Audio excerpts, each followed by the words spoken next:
Electronic sports are expanding around the world. In Glasgow, controversies around the sport abounds.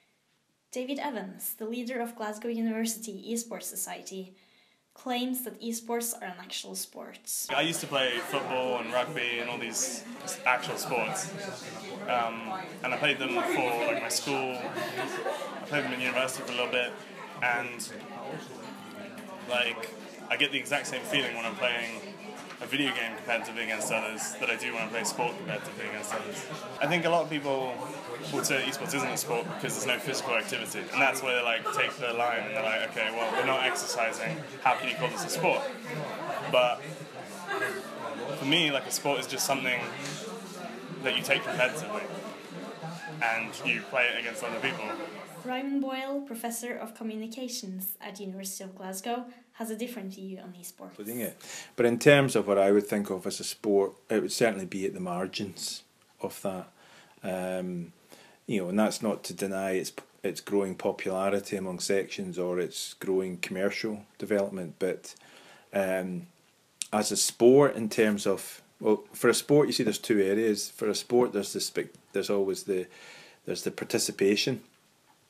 And I can see it's got elements of competition, but doesn't have that strong element of physical dimension to it.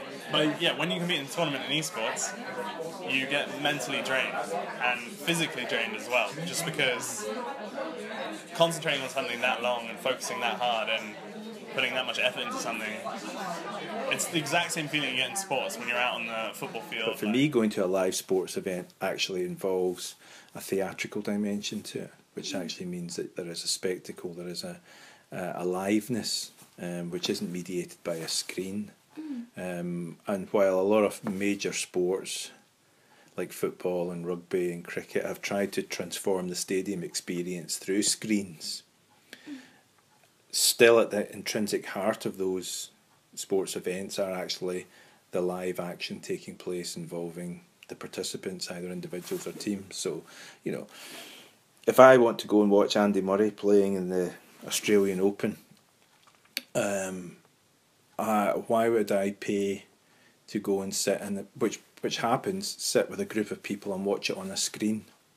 It's called television. This was an interview with David Evans, leader of the eSports Society at University of Glasgow, and Raymond Boyle, Professor of Communication at University of Glasgow.